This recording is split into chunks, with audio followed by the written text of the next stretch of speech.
Welcome back to Shadows over Loathing. So, in the last episode, we hung out at the hardware store, we did a bunch of nonsense, we got directions to the dam, but now we're going to the museum to see them. Two things which are hard to describe, but let's say they're more or less smoking holes in space through which you can see the faint light of distant and dying stars, float up to you with an air of menace. The two orbs squint at you, and Dark Noel's voice echoes inside your head in a way that makes your eardrums itch. Well, well, if it isn't my favorite holiday party crasher. Perhaps I need to be more explicit about the fact that you weren't invited. I don't really get the holiday thing. I like Crimbo, okay? It's my thing and I'm sticking with it. You must have had a weird childhood. That's none of your business. And neither is the rest of this investigation or whatever you think you're doing. You need to learn to keep your nose out of other people's affairs. I'm just trying to find my uncle. How about you keep your nose out of my affairs? What a disagreeable little urchin you are. Do you know what naughty children find in their Crimbo stockings? Yeah, a festive cheese log. You swirl your hands in a mystical pattern and launch a cheese log covered in chopped almonds and napalm at the orbs. Excuse me. Dark Noel's screech can be heard through the explosion.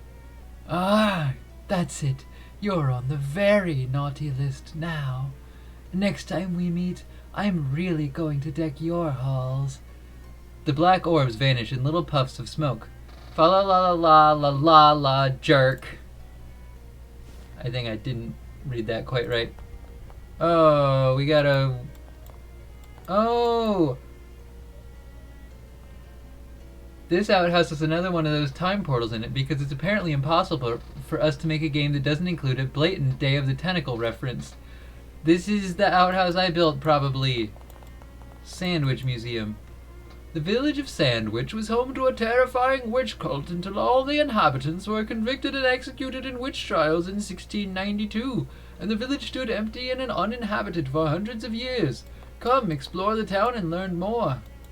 This house was the residence of the Danforth family. Step inside to learn more. Putnam House, which partially burned down under extremely witchy circumstances. This trough may have been used to bathe human sacrifices before the ceremony. We don't have evidence of that, but it seems possible.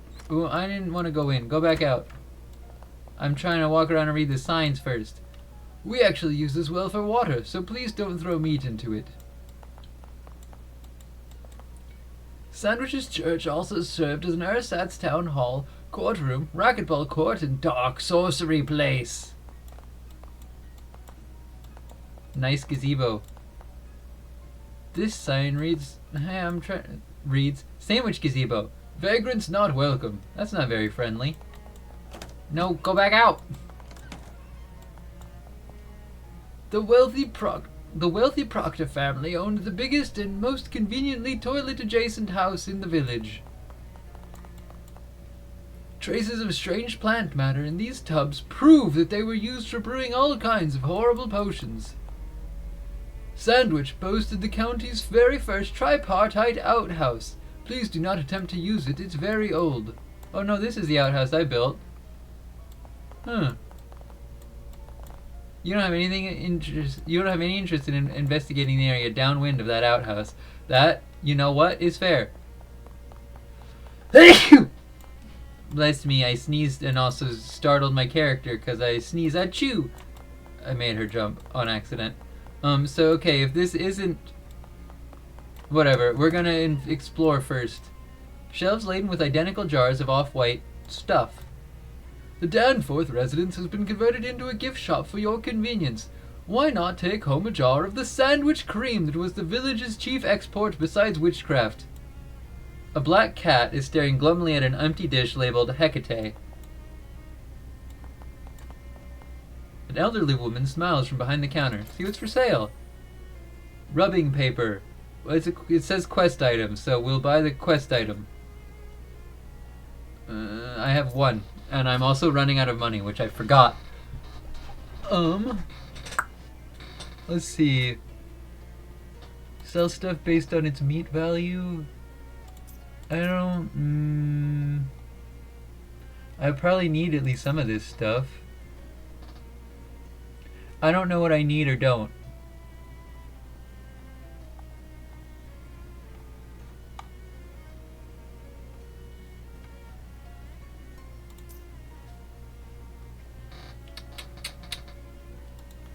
Whatever. It's fine. Ooh, this is a horse trough. Actually, it's a water trough. I don't know why I said that other thing just now. So we're fishing. Am I gonna catch a seahorse? You reel in a pair of old shoes? Oh, now I see why. Okay. Sure, that was funny. That's why it's a horse trough, is because there's saddle shoes. I got false cheese. Interesting. I don't know what to make of that. And a Harvey Wallbanger again. I think I had one already. Bless me, I had a sneeze. I want to see what these look like, and then I'm probably going to switch back to my high heels. I like my high heels. They make me laugh. Yeah, no, I don't like that one bit. Give me back my shoes. Give me back my shoes. Tall steps. Everything in this house was destroyed by a fire except these two objects, which were found concealed in a metal box. The security guard is keeping a close eye on things here, which honestly isn't very difficult, since there's only two. Hi there. Hello, welcome to the Putnam House. Please don't touch the exhibits. Excuse me, sorry ma'am, I just get paid to stand here and keep an eye on things. I don't actually know anything about the exhibits. Huh, okay, I guess that won't work. Hey, I have a doll that looks kind of like this. The rag doll has a bunch of old pins and needles stuck into it, and for some reason has the word boring embroidered across its front. The little plaque on the front of the plinth says, "Witches frequently use special dolls called poppets to curse their enemies. This one was apparently made to target a Mrs. or Miss Boring, though none of that name is listed in the town records." And then, in tiny text at the bottom of the plaque, the pins were not found with the poppet, but were added for demonstration purposes. Interesting. The plinth has an old book on it. It appears to be someone's diary. Oh yeah, the little description on the front of the plinth says, "Diary of Delia Putnam," so that confirms that. Mostly it doesn't look interesting enough to be worth deciphering the archaic handwriting and spelling, so you flip ahead to the last page. 6th of March, 1692. Ugh, I hate that Peter Proctor so much. He thinks he can just go around being as mean as he wants to everybody, just because he has lots of money and lives in a big house and all. I should have used a much stronger curse. It would have been worth the trouble. Okay. Interesting. Out we go. Fish in the well. Wishing well, more like fishing well. Some meat. You're not supposed to throw meat in this well, but I am not going to complain about getting meat from this well.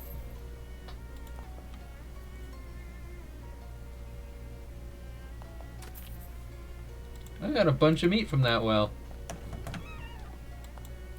In 1692, the inhabitants of Sandwich were executed in the witch trials that were popular at the time, as evidenced by this old signpost announcing one such trial. This sign is written in rough black wax. Today is the trial of Patricia Williams, who stands accused. The rest of the sign is too withered and decayed to read. The altars where the town's witches performed their horrifying sacrifices. Note the bloodstains.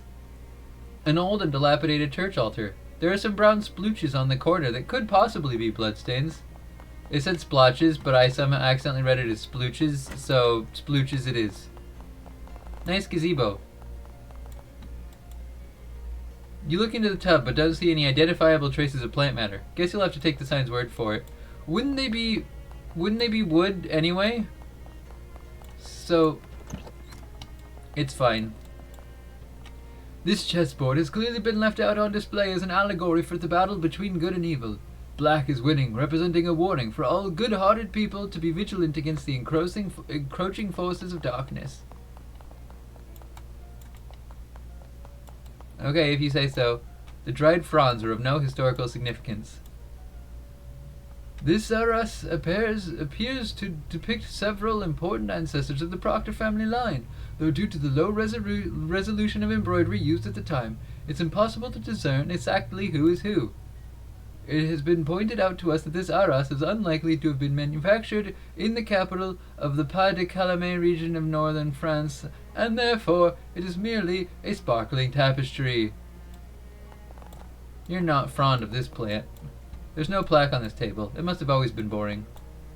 According to county records, these were the most expensive stairs in the country. They go up a full 1.5 floors. Stairs up to the 2.5 floor? Oh, yeah, alright. The upstairs rooms are off limits while we catalog the contents. Please pardon our dust. This bedroom was traditionally given to servants, as it was felt by the Proctors that it would be less of a tragedy if they got up in the middle of the night and fell down the stairwell.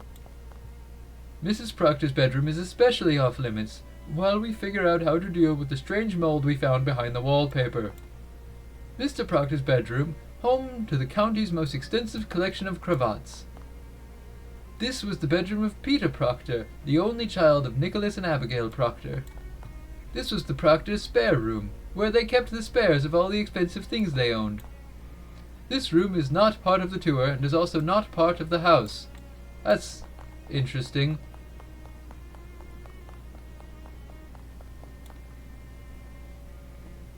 These stairs just keep going until they hit the wall. Seems like rich people have just always had weird taste. Back to the first floor.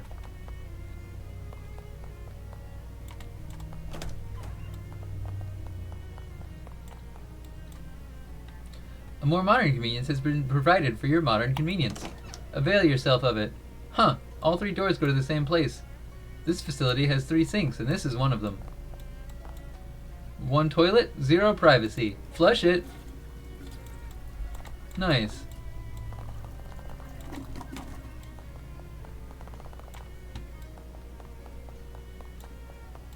There's probably something back through this gate. Yeah, there's a little cemetery. Fine, we'll go in the little cemetery, see what's up.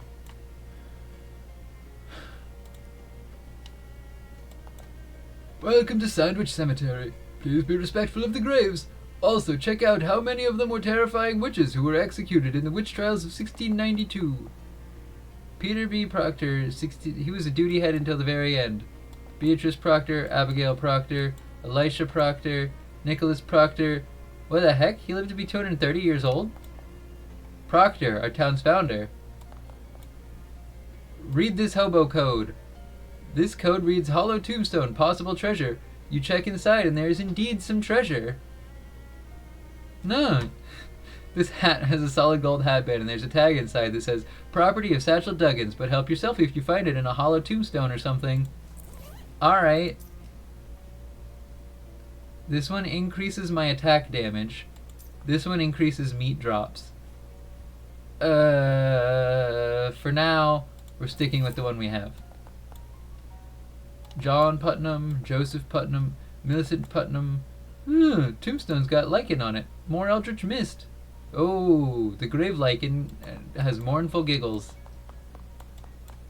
All these people died in 1692, or not all of them, but many of them died in 1692, but that doesn't mean they died in the witch things. There's more space in that direction, but there aren't any more graves.